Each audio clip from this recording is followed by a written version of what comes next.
Hakkeje aade ina jaɓɓa e nder sariyaji ha e nder baɗe e ko holliti Amnesty International e andindeɓe nangule yimɓe taw alda e sariya e won e pellite ñawirɗi e kormaka.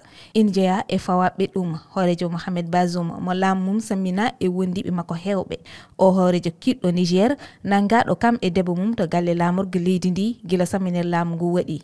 Jagorɗe makko kewɗe kadi nana udda kaso sabu dalilaji politique tengtini Amnesty. Ete ɗum hayso tawi nayo e mabɓe ina kanuno woppitede kono laatinaka.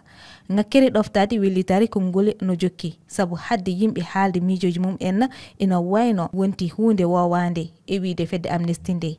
Jaydirɗe windere dartinama kam e suudu jaydiyankoɓe ñameyi kadi ino toɗɗa société civile en.